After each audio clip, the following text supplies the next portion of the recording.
अस्सलाम वालेकुम dear viewers, कैसे हैं आप सब। और आज मैंने सोचा कि आपसे एक पुरफ़िज़ा जगह पे जाकर कुछ बात की जाए, कुछ गुफ्तो शनीद की जाए। और आज ईद उल फ़ितर का पहला दिन है। शालीमार बाग़ लाहौर में हूँ मैं इस वक्त, चूँकि यहाँ पर नमाज़ ईद का ख़ुसूसी इंतज़ाम किया गया था और इसमें ख़वातीन के लिए भी सेपरेट जगह अरेंज की गई थी ताकि ख़वातीन भी आकर नमाज़ ईद अदा करें।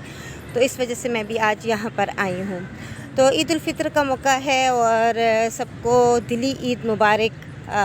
सब वालिदैन को, तमाम बहन भाइयों को, बच्चों को, सबको ईद मुबारक। इस मौके पे जो टॉपिक मैं डिस्कस करना चाह रही हूँ थोड़ा सा सीरियस नौयत का ज़रूर है, लेकिन मैं चाह रही हूँ कि हम इस पर बात ज़रूर करें।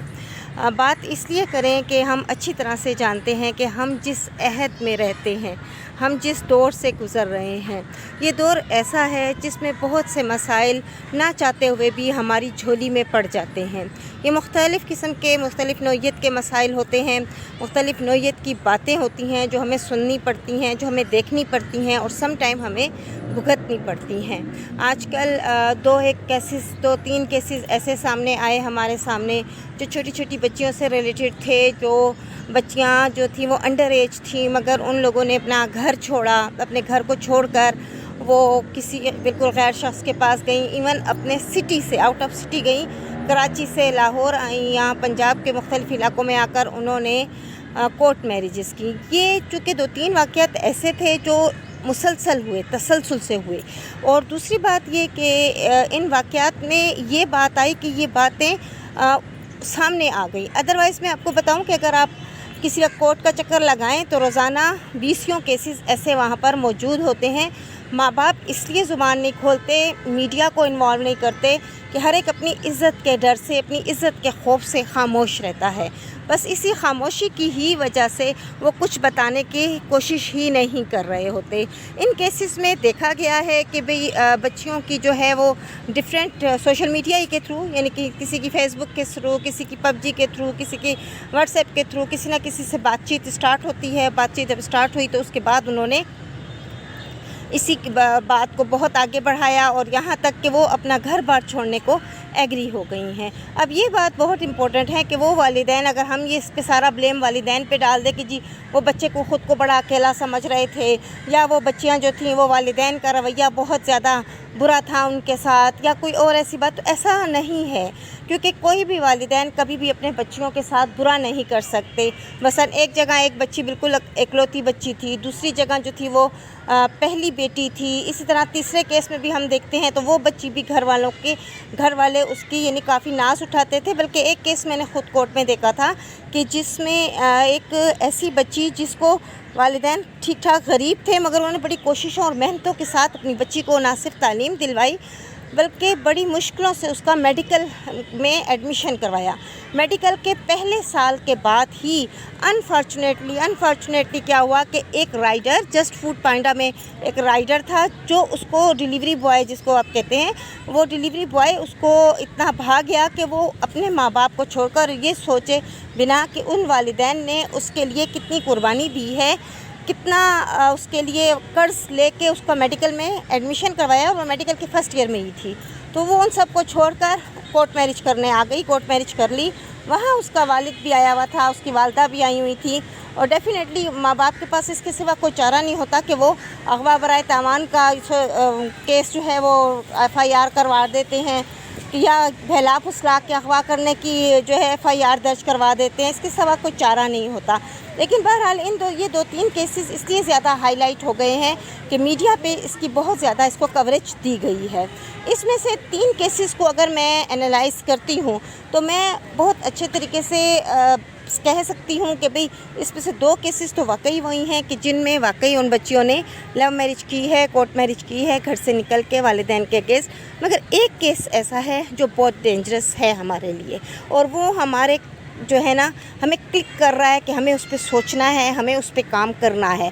अगर हम उस पर काम नहीं करेंगे तो वो हमारे लिए बहुत नुकसानदेह हो जाएगा। वो केस जो है दुआ ज़हरी का केस है, यानी दुआए ज़हरा का केस इसलिए है कि जब इस बच्ची को देखा जाता है तो ना तो इसकी अपने जिसके साथ निकाह किया गया है उससे कोई केमिस्ट्री मिल रही है, दूसरे कदम पे हम देखते हैं कि बच्ची का टोटल جو گیٹ اپ ہے چینج ہو جاتا ہے. یعنی بچی جب اپنے ماں باپ کے گھر میں تھی تو بالکل الگ طریقے سے تھی, بالکل بہت اچھی اور موڈ فیملی سے تعلق رکھتے ہوئے بڑی ماڈرن سی بچی تھی, اور ود ان فیو ڈیز یعنی صرف ایک ہفتے کے اندر وہ بالکل بچی لاپتہ رہتی ہے, اور ایک ہفتے کے بعد وہ پوری طرح فل نقاب میں آپ کے پاس سامنے آتی ہے, اور یہ نہیں معلوم کہ ایک دم سے اس کے اوپر یہ سب اثرات کیسے ہو جاتے ہیں کہ وہ اتنی اچھی بن جاتی ہے. بہرحال یعنی مجھے اس چیز سے وہ نہیں ہے کہ بھئی وہ نقاب کیوں کر رہی تھی, پردہ کیوں. بات یہ ہے کہ ایک دم سے اس کا سیٹ اپ کا چینج ہونا, پھر ایک دم سے ایک ایسے لڑکے کے ساتھ ہونا کہ جس کے ساتھ اس کی ہمآہنگی ہی نہیں ہو رہی, کوئی کیمسٹری جو ہے وہ اس کے ساتھ نہیں میچ کر پا رہی ہے. یہ بات بہت امپورٹنٹ ہے, اس کو دیکھنا ہوگا.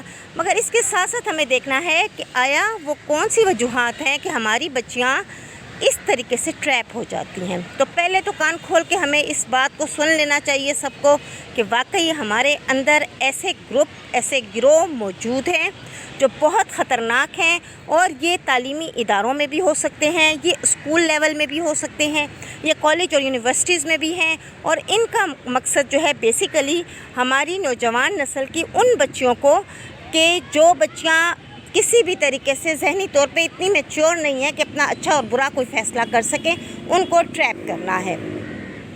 اب اس کے ساتھ ساتھ اس بات کو بھی ذہن میں رکھیے کہ یہ بچیاں اب جیسے دعائے زہرا کا کیس آپ دیکھتے ہیں, اس کے پاس صرف ایک ٹیب اور انٹرنیٹ تھا, اور اسکول جانا اس کو الاؤڈ ہی نہیں تھا, وہ اسکول نہیں جاتی تھی. ٹھیک ہے, گھر والوں نے سوچا ہی نہیں کہ ہم اس کو اسکول بھیجیں یا کچھ, یا شاید ان کے کوئی ایسے تحفظات تھے کہ ان لوگوں کو یہ لگا کہ بھئی وہ چونکہ والد صاحب خود بھی گھر بیٹھے ہی فری لانسنگ کا کوئی کام وغیرہ کر کے یا کوئی ایسا بزنس چلاتے تھے جو آن لائن کر رہے تھے, تو اس وجہ سے ان کو لگا کہ بھئی باہر کی دنیا میں ہم اپنے بچوں کو بھیجیں ہی نہ. باہر کی دنیا تو ایسی ہے جو ہمارے بچوں کے لیے کسی بھی نہ کسی طرح بربادی کا سبب بن سکتی ہے. مگر یہاں دیکھیں کہ وہ انٹرنیٹ ان کے گھر میں موجود تھا, ایک چھوٹا سا ٹیب اس کے پاس تھا, اور اس کے ذریعے پب جی کھیلتے کھیلتے وہ ایک ایسے گروپ کا, ایک ایسے گروہ کا شکار ہو گئی ہے کہ جس تک ابھی تک تاحال ہماری نہ تو پولیس پہنچ رہی ہے نہ ہماری کورٹ پہنچ رہی ہے. بڑی انفارچونیٹلی ہے, آپ اچھی طرح انفارچونیٹلی ہم کہہ سکتے ہیں کہ جو کورٹ رات 12 بجے کھل جاتے ہیں, حکومتیں جو ہیں وہ ان کو چینج کرنے کے لیے, وہی عدالت بڑے آرام سے بغیر NIC دیکھے, بغیر بچی کا برتھ سرٹیفکیٹ دیکھے کہ وہ انڈر ایج ہے, اس کو 18 سال کا اس کی زبان پہ کہنے پہ مان کر اس کو ہسبینڈ کے ساتھ جانے کی اجازت دے دیتی ہے. اس کا مطلب یہ نہیں ہے کہ جی جج صاحب کی کوئی غلطی ہے, نہیں جی جج صاحب کی کوئی غلطی نہیں. بات یہ ہے کہ وہ گروپ اتنا اسٹرانگ ہے کہ وہ راتوں رات جج بھی خرید سکتا ہے, وکیل بھی کھڑا کر سکتا ہے, ایک پوری فیملی ڈرامے کے طور پہ پیش کی جا سکتی ہے. یعنی ظہیر کی فیملی بنا دی گئی ہے. اب ظہیر کی اپنی ماں کہیں دکھائی نہیں دے رہی, اور ظہیر کو اگر ہم دیکھتے ہیں تو وہ ہمیں خود ایک ڈرا سہما ہوا بچہ لگتا ہے. بہت ممکن ہے کہ اس کی ماں اس گروپ کا حد چڑھ چکی ہو, اور وہ ان لوگوں سے اپنی ماں کو چھڑانے کے لیے یہ سب کچھ کرتا پڑ رہا ہو. تو بہرحال اس میں پولیس کا بھی کام آتا ہے, بشرطے کہ پولیس نے بہت زیادہ پیسہ نہ پکڑا ہو. اگر بہت زیادہ پیسہ پولیس نے پکڑ لیا ہے تو پھر تو کچھ بھی نہیں ہو سکتا. اور اگر اس پہ سوشل میڈیا بہت زیادہ آواز اٹھائے گا تو بہت ممکن ہے کہ دعائے زہرا اور اس کے ساتھ ساتھ کچھ اور بچیاں جن کو ہم بچا سکتے ہیں. بہرحال والدین سے پھر ایک دفعہ درخواست ہے, اپنی آنکھوں کو کھلا رکھیں. بالکل ضروری نہیں کہ آپ کا بچہ گھر سے باہر جا کر کسی نہ کسی ایسے گروپ کے ہاتھ چڑھ جائے گا. بالکل آپ کے پاس بند دروازوں کے اندر یہ جو آپ کا گھر میں ٹیکنالوجی ہے نا, اس کے تھرو بھی آپ کا بچہ ٹریپ ہو سکتا ہے. Thank you very much.